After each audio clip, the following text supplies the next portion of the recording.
You are listening to the Next Level Sports Podcast, episode number 4, featuring Mike Doran from the Naugatuck Hackers, where today we're going to be talking about our experiences losing a parent prior to the season. Let's do it.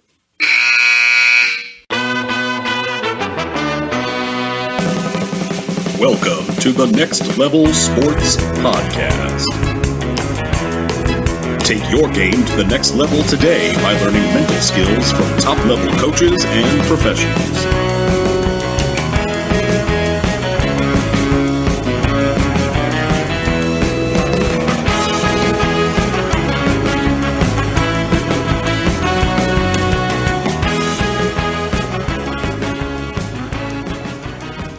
All right, everyone. Welcome back to episode number 4 of the Next Level Sports Podcast. Today, my guest is a longtime teammate and friend of mine, Mike Doran. And when I talked with Mike about coming on the show, we both had a really great idea to provide a service to something that some of you may unfortunately be going through. And that is that in consecutive years, both myself and Mike lost a parent prior to the start of a season. So I figured we would just have this conversation about our two experiences that we had and share what our experiences were so that if you unfortunately may be going through something similar, at least you can know that you're not alone and that there's some people out there that have struggled and went through it just like yourself. And so we're going to start the podcast on kind of that level of something a little deeper, a little bit more unfortunate. We're going to transition the interview over into something that Mike is doing that is really, to me, kind of a trend-setting thing. Being there out in the front, he runs a league here in Connecticut. He also manages a team in that league. And as one of the trailblazing, trend-setting things that he's doing, his adult baseball team actually for the first time this year is going to have a couple women playing on the team. And that's another one of those, in addition to having support for players that have lost a parent, equally as unique and underserved is the ability for women to have a place to actually play baseball. There's so few opportunities that they have. So to give them a place to actually play is something that's amazing, and I think more people should do it. And I'm really excited for you guys to listen to this interview. So let's get right into my interview with Mike Doran. Here we go. Did your dad, I can't remember, did your dad do any radio or anything like that? Because he had that voice. Way back in the day, yeah. Okay, so that's what he started out doing that. Yeah. But he worked in and again, I'm only working off of memory. I don't have any, Because I was driving around the other day, I was like, did he do radio or like wedding DJ or something like? He has that voice. Yeah, no, he did morning radio. He did. He worked in Lewiston, Maine. Okay, and he worked in Ohio somewhere, and I know he worked in the Tampa Bay area in Florida. Wow. Yeah. Okay, so he was all around. Yeah. Yep. And there was some connection at was it the Naugatuck station or Waterbury, where he ended up working with Bob Sagendorf, when they were both starting off together. And I believe Berman was doing the weather or something weird, before they started ESPN. Wow. Yeah. It's the mid to late 70s. Yeah. Wow. Pretty cool. Yeah. It's pretty neat. Awesome. Yeah. And, when did your dad start coaching you? So it would have been 87. So right in T-ball? Or Little League? Minors. Little League minor. Oh, nice. Yeah. He was Bob Burns' assistant coach. Oh, okay. So, the Giants. Nice. Peter J. Foley. Really cool. Yeah. What was what was that like to, everybody is in the backyard having to catch with your dad, whether it's wiffle ball, hardball or something. Yeah. How is that transition to, having your dad be the coach? Well, I think he's the one that certainly, encouraged me to go and play baseball in the first place. So he's the one that brought me down to the tryouts at the high school gym. And when I got drafted by the when I got drafted by the Giants, that's a big deal. Huge deal. Yeah. Yes, those numbers on your chest and everything. Yeah, it's like you're running a marathon. Yeah. So he, once I got drafted by the Giants, Bob Burns was already the head coach, and he spoke to Bob, and Bob brought him on as an assistant, and he was my coach every year, I think, for 1 year until I was 20. Yeah. So I think my 16-year-old year playing Mickey Mantle ball. Okay. I think that was the 1 year. And you guys were always close too. Mm-hmm. Was baseball one of those things that you guys always had shared that common bond over? Yeah, that was our opportunity to bond, most closely. But also, he was way harder on me than I remember most of the players. Yeah, I remember. Yeah, like telling me if I got a hit, I get a car. I don't know if you remember. That was in Connie Mack. Oh wow. Ball, yeah. Bases loaded, 2 outs, bottom of the 7th. I'm up at bat. Michael, if you get a hit, you get a car. So I think we need to tell the listeners. I struck out looking, I believe. Oh, okay. Yeah, no car for Mike. Yeah, no car. So, yeah, that was funny. But, Yeah, and I remember, when we started playing Connie Mack ball together, that's kind of like when, I've always knew you and your dad throughout playing, but that was really where our first time really teaming up. Right. And then we never stopped teaming for a long time after that. Nope. But I remember, and I think this is something that, unfortunately there are, kids out there that have to go through this. Mm-hmm. Somewhere, like you said, like around 20s, when your dad was coach is when we lost your pops, Right. And, he was such a, we were talking a little bit earlier about his, background in radio. He was such an outgoing person. Mm-hmm. And it really, took everybody by surprise, you know? Yeah. And obviously you would be the one that took it hardest. So what was that like? Well, so my dad was playing on an over 40 team. I believe the league is still around, actually. Don't know what the affiliation is, but it was an over 40 hardball team. And he was, at a practice, weeknight practice. And from what I've been told, and I don't know the full story still, unfortunately. But the best I could tell is that he was taking ground balls at first base, booted a ball, went to run after it, and just collapsed. And that was it. Jeez. Yep, and that was up at Fulton Park in Waterbury. So as an umpire, getting assigned games there, I worked, I think, one game after that and never again. Yeah, at that park, just couldn't. Yeah, I don't blame you. That's tough. Yeah.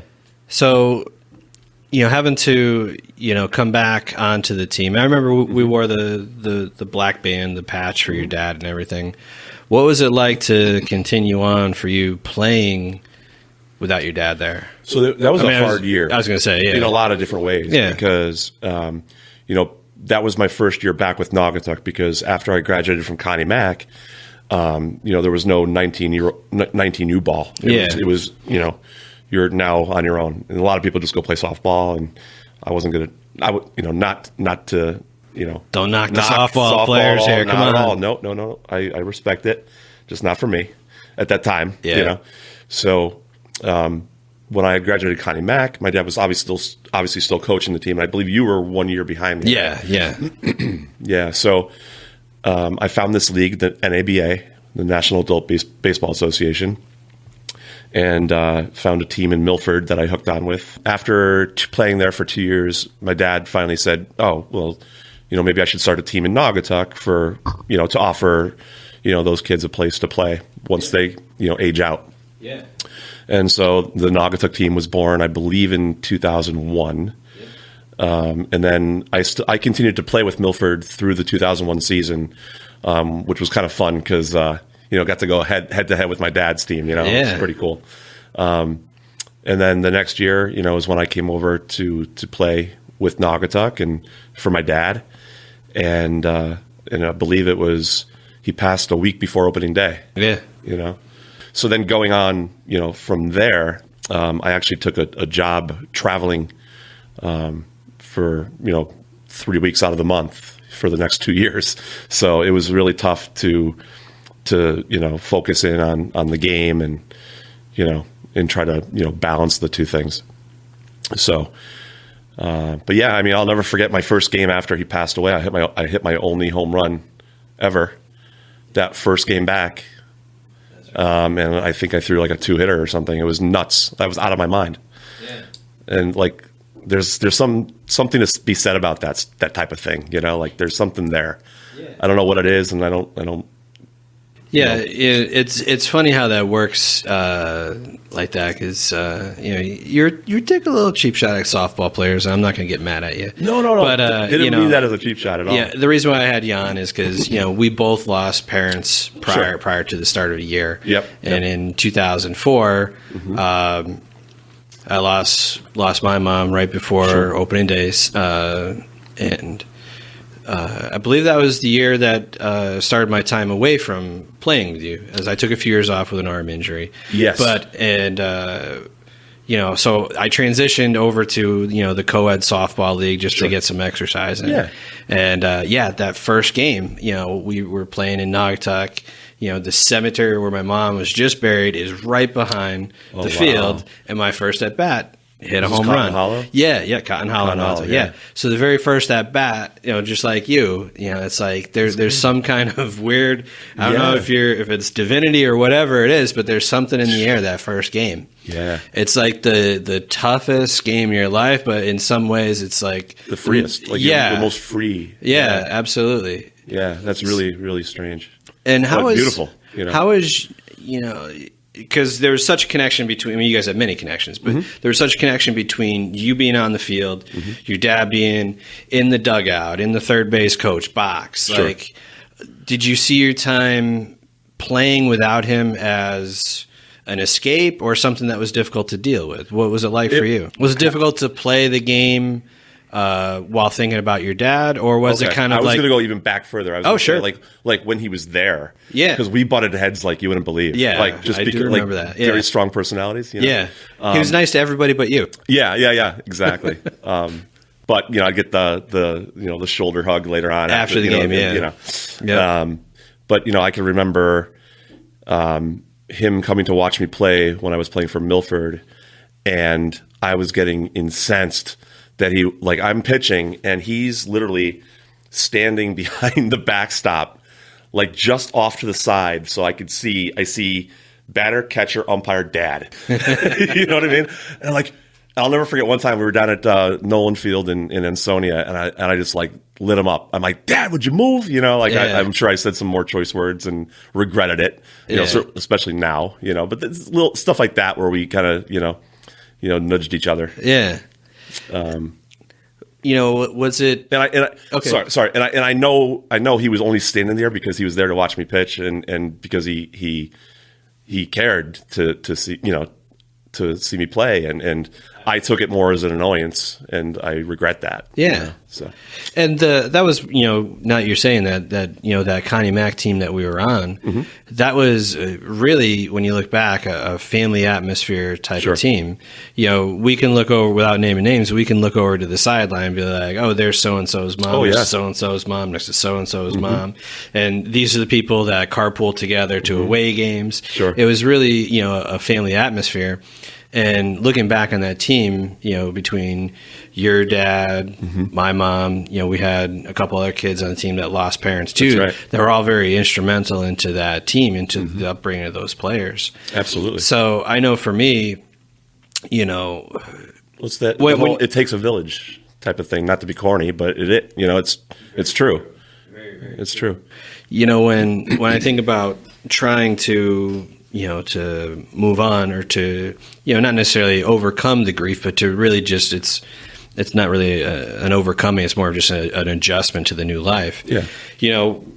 When my mom passed, that was the one thing that, for a baseball game for a couple hours, it was, I didn't have to think about what was going on. Having to, because as a kid, as a young adult, to try and overcome or to try and process the emotions you go through with losing a parent, there's a lot of stuff going on there. Sure. We don't know what to do. So to have a couple hours where you don't have to think about, sadness, grief, all that kind of stuff, it was a welcome thing. Not only that, but it was a good outlet for some of that pent up Oh yeah, energy. Yeah, there's certainly. definitely some angst involved in that where it's frustrating. There's frustration, anger, some of the steps that you go through during that grieving process. Yeah. So to be in a lot of ways, like baseball, really, baseball, softball, and just sports really. For me, helped me through that time, and I know with you too. So. Yeah, I mean, to be able to swing full force and hit something, right, it feels pretty good sometimes, you know. So, like I used, baseball and softball as that outlet, but coming from an area where I didn't have to, mom was on the sidelines, she was in the stands, so between the lines. And in the dugout, she had nothing to do with that. You had a similar experience, but slightly different, where Pops was inside the lines. Was that like something that that was really tough for you to deal with? Did you miss having him inside there, or was during the game? Was that something that I didn't think about until after the? So it was a new era, let's say, of being involved in the game because my dad passed in 2002.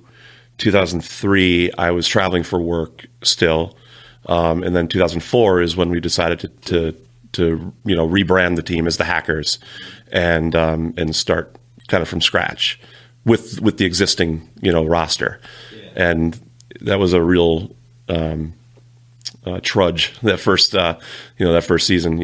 Had a great roster on paper, but just getting guys there and whatnot was tricky, But yeah, so that was my first year, with the exception of the previous year, just kind of playing every other week or every couple weeks.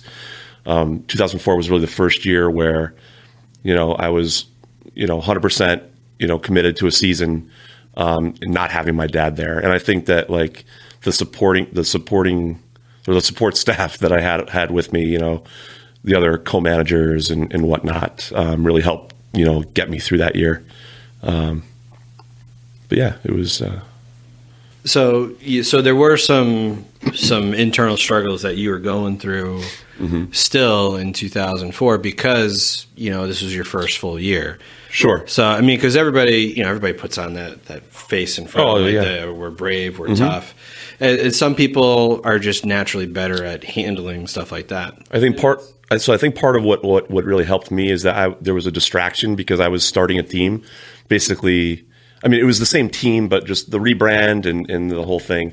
And really the first time running a team myself, was a distraction, in a way. So. Yeah. And I think sometimes, distraction is a good thing until you're able to process all the emotions, So if you have something to take your mind off of what's going on, it kind of gives you that buffer zone where you can think about something else and then process and go through your grieving process in the right time that's right for you. Yeah. It's not something that should be rushed. I think people, should go through it at their own pace. Well, I'll tell you, like I remember when my dad first passed, and I was trying to be the strong, son, for the family, and and I remember my mom, saying, stop being so stoic, and I know I was being stoic, but I thought that's what the family needed. And I was trying to be that for the family rather than, take the time that I needed. And it wasn't until I'll never forget, it was probably a year and a half to 2 years later. I was driving up Route 63 going north and, going to visit a friend. And I was at a red light and a song came on. I don't remember what it was. But I just lost it. And that was the first time. Yeah. And it was crazy. And I had, kind of a similar experience where the same thing, I was the rock for everybody in the family. And when you get into the experience, sometimes you just, instinct takes over. And you're like, this is what I need to do. And it was probably for me, a good 6-7 years before I had that release. Really? Wow. I knew that even though the softball field that we were playing at is, a decent throw from the cemetery from which she was, buried. Like for 6-7 years, I couldn't go there. Like, I just knew it was just too much. Yeah. And then finally, that first time that, that I went there, like you said, you just lose it because we put so much effort and energy into building up that wall to, for whatever reason, to protect ourselves, to protect others, that once that thing breaks down, it's tough. It's all that emotion that's been held in that should have been let out a long time ago. When it finally comes out, it's just incredible. Yeah. And it's difficult in that moment to let all that emotion out. But the relief that comes for finally letting go of that, like after that wave passes, it feels like it's a relief. It feels like, everybody says, the weight of the world's been lifted, but it really does feel like that, when you're finally able to let go of what you've been putting off for so long. Yeah. So I think, early on when both of us, at those moments turned into those stoic figures, there's a reason. I think really at that moment, we just had no idea. We were children. We had no idea how to handle those emotions. So were you 22 as well? 22 actually. 22, yeah. Same age as I was 2 years before, right? Yeah, absolutely. Right. Yeah. Yeah, I mean, we're 22. We're still children. Yeah. Oh no, absolutely. We shouldn't even be able to drink alcohol. We're children. Exactly. So especially with some of the choices. But that's a different podcast. A different podcast. Yeah. But yeah, so like I think we put up those walls because we have no idea. Like. We learned how to do a checkbook a couple of years ago. Right. There's nothing that you've had in your life to that point that's ready to do that for that experience. Or prepared you for that experience. Yeah, and which is why I found, to me, baseball being one of the the most beneficial outlets. Where when I didn't play on the team in 2004 there when I hurt my arm. It was softball once a week on Thursdays. But other than that, I still had, 6 days of the week to fill. What am I going to do? So, where we're from, we're only about, I know I'm sitting across from a Mets fan. I'm not going to disrespect the Mets here, but I'm a Yankee fan. Yeah. And we're an hour and 10 minutes from the stadium. And I picked up a ticket package. It was 10 games in the upper deck for $80. Oh, you can't beat that. No, you can't beat that. I mean, awesome. Obviously, people listening to the show now, you can tell this is a long time ago at those prices. Right. Well, but it was too, right? Yeah, it was 10 games in the upper deck for $8 a game.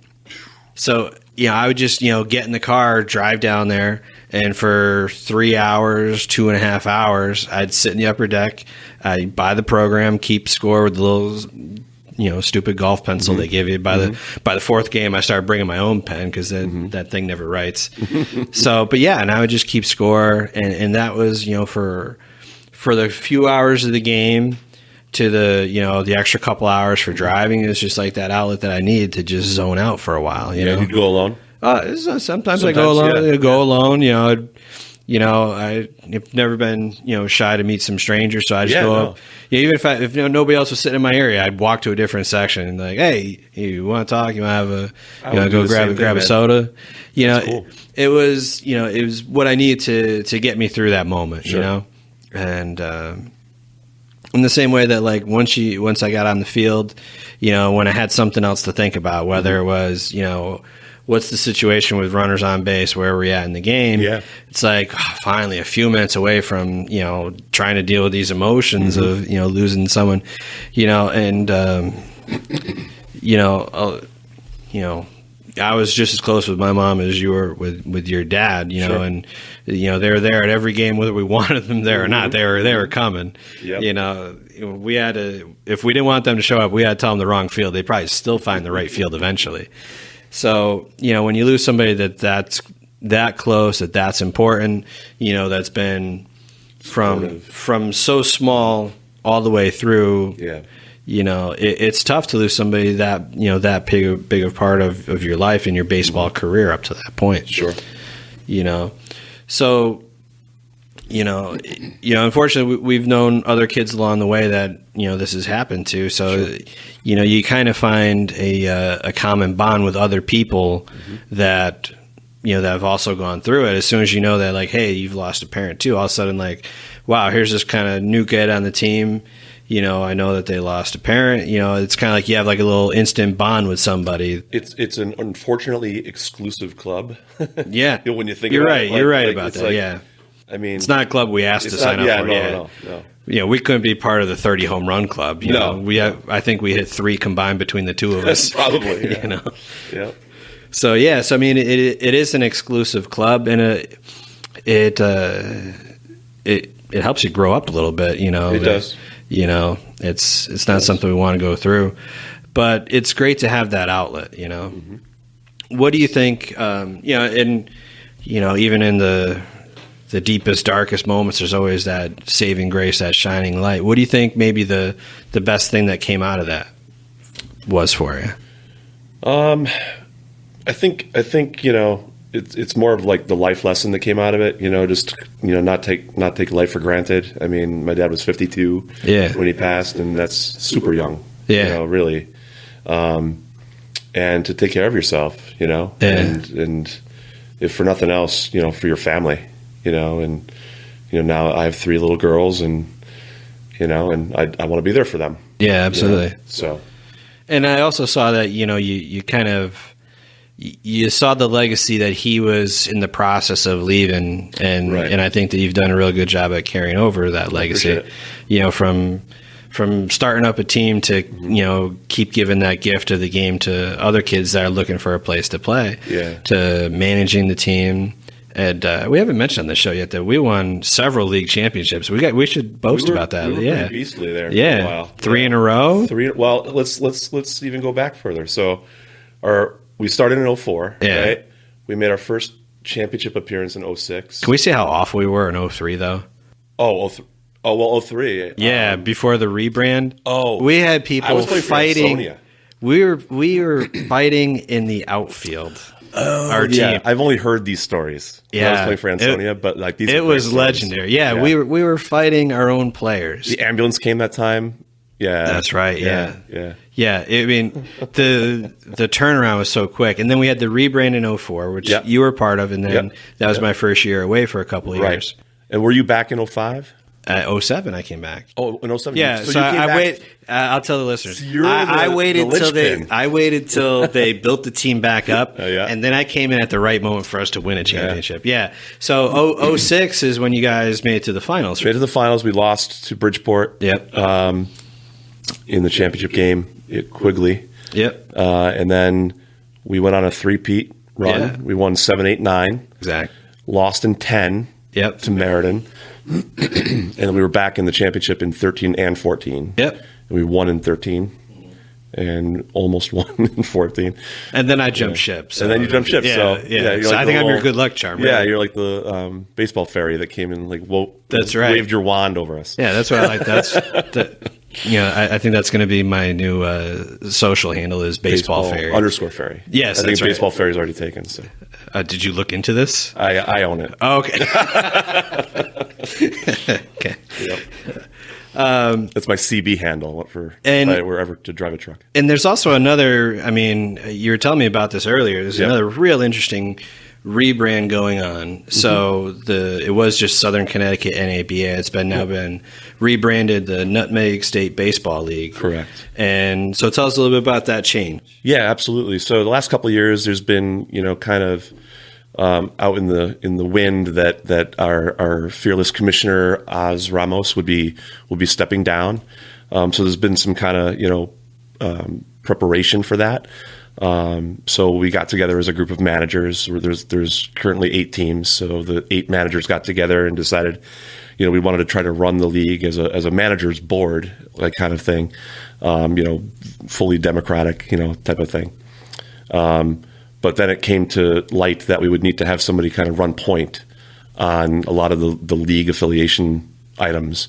So I threw my hat in the ring to step in and do that. And by virtue of doing that, I've become the interim president of the former Connecticut NABA or Southern Connecticut NABA. So we took the opportunity to, since we're kind of making it our own going forward, rebranding it, choosing a new name, something that's more unique to our region or identifiable, locally. So we went with the Nutmeg State Baseball League.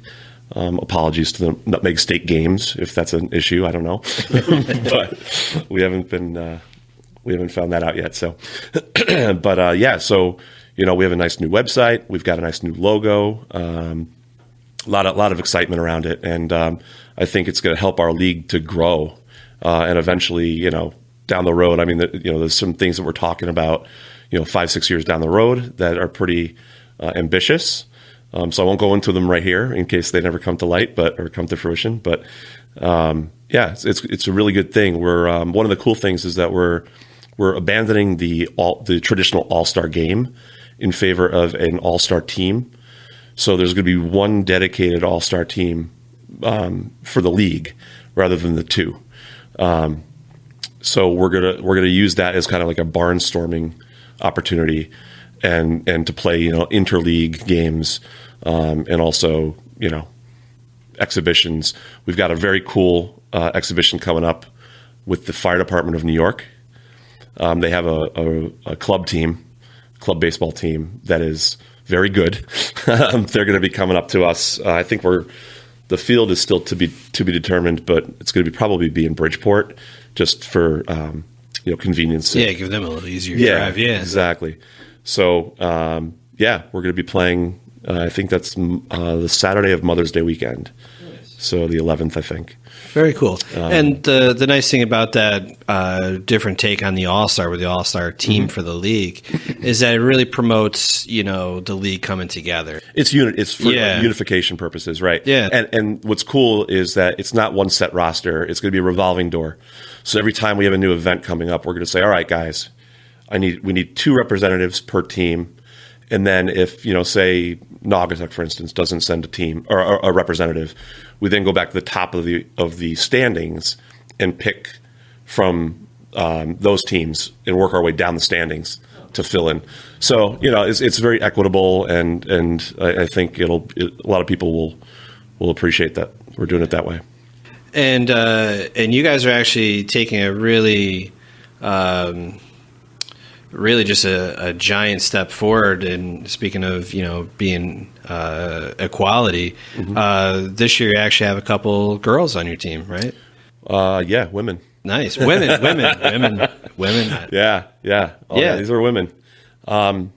Yeah. So I'm still running the Naugatuck team. This is my, so we're running out of fingers and toes. Yeah. 2004 to now, 16th season. Running the team. Let's go with 16. Yeah, and my 21st in the league altogether. So, but yeah, so we also did a team rebrand. We stayed, we were named the Naugatuck Hackers for many years. A couple of years there, we were the Connecticut Hackers. Back to Naugatuck, and now we're still the Naugatuck Hackers, but we have a new color scheme, new logo, just kind of a new brand identity. Yeah, which is cool. It gives a little bit more legitimacy to it. But yeah, so last year I was trying to think outside the box, and we had a couple gaps in our schedule, and I was looking around. What can we do to play some extra baseball?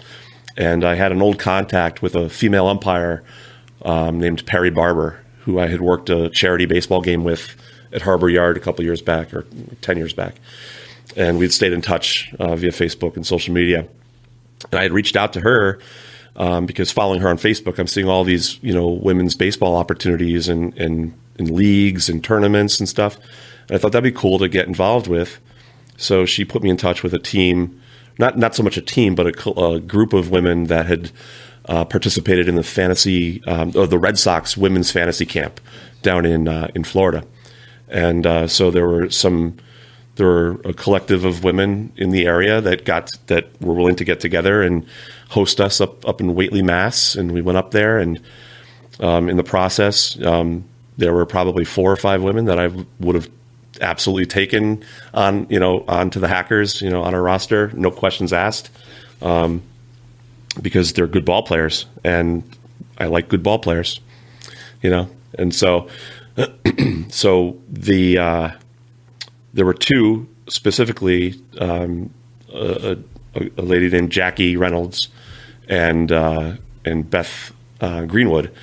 Beth's a catcher, and she goes to the University of Rochester, where she plays on the men's club team. And Jackie Reynolds plays locally in Mass, and also on. Or she's also the head, one of the baseball coaches at her high school, at the town high school. One of the interesting things about these two particular players is that they are both on the USA Women's National Baseball Team 40-woman roster. Wow.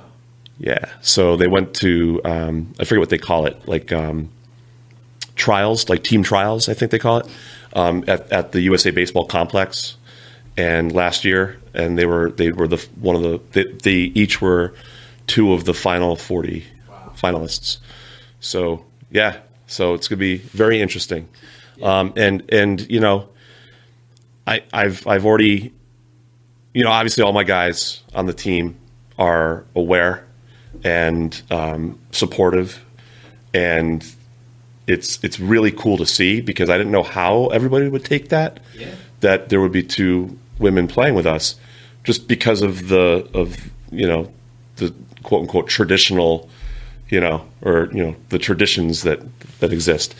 There aren't many opportunities for women to play baseball, especially co-ed.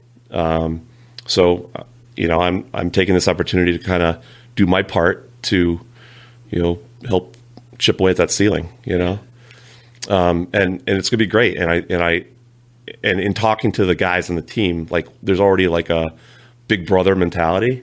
Like these are our sisters, man. We're like, no one's going to screw with them. Yeah. Like it's, you see all these articles about, girls baseball teams going to play in tournaments and, getting, boys teams forfeiting the game rather than play them, because God forbid they got beat.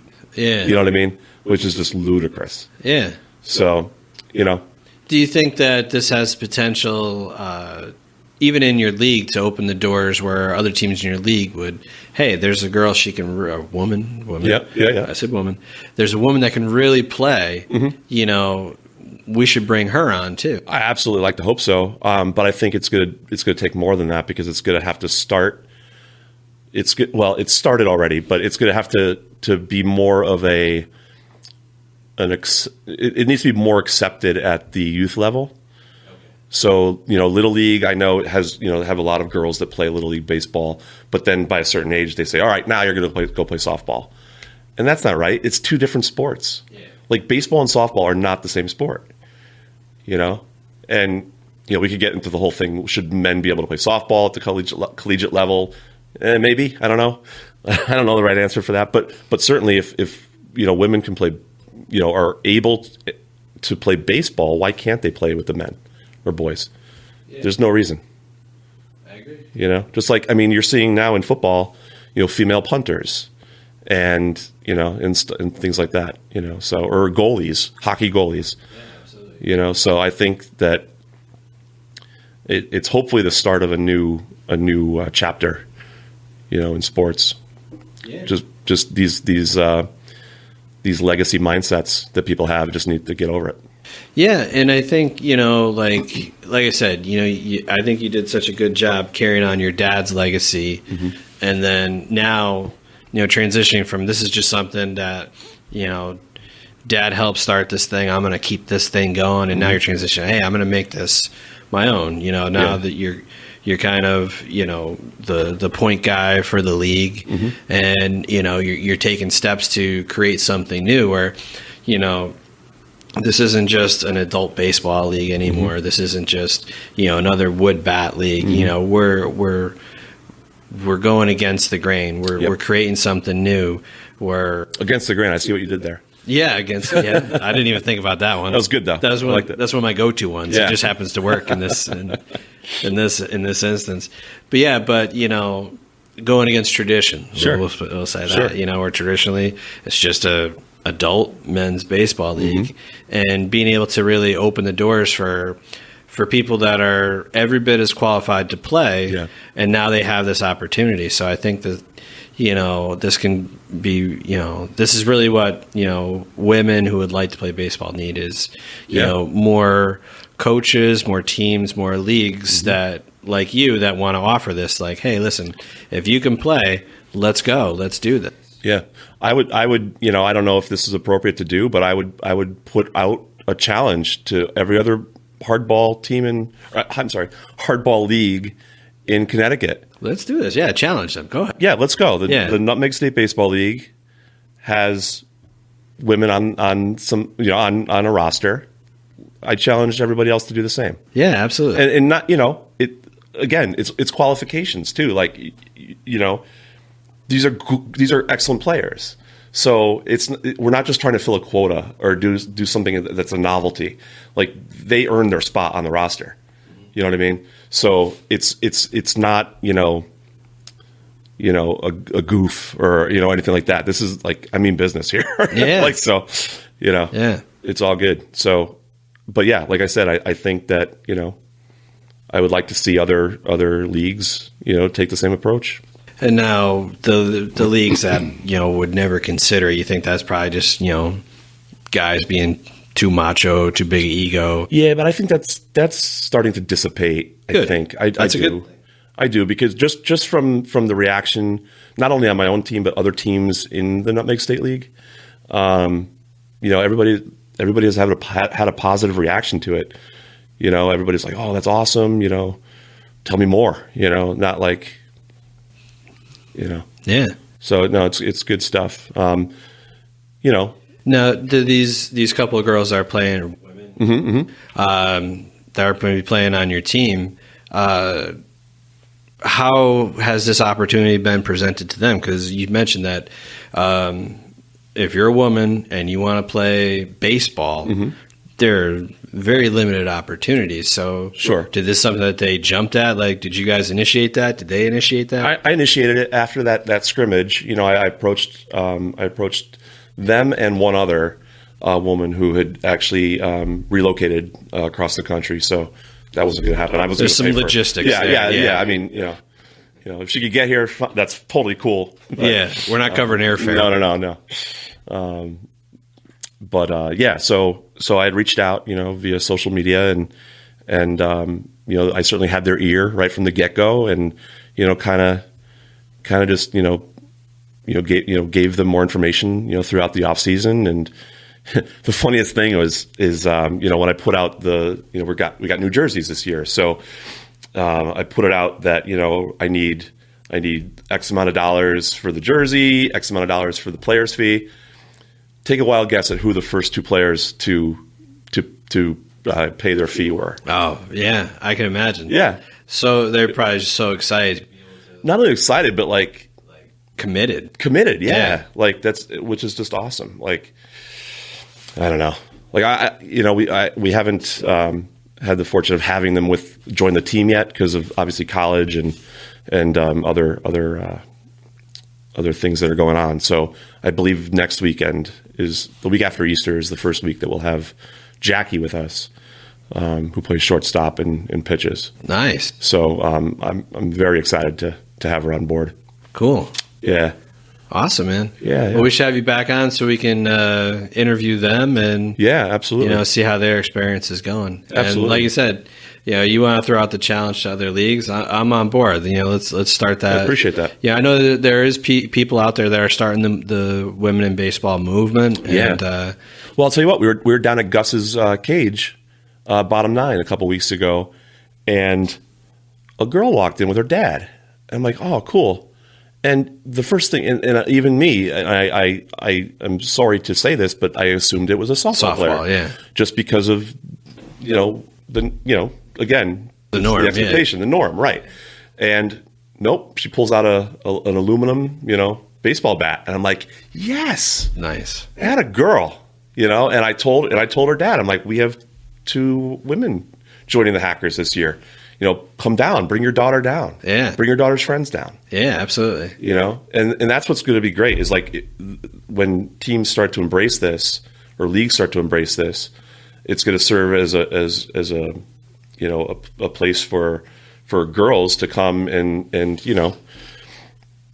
see women play baseball. and that's going to be, really, it's going to create a good impression for them.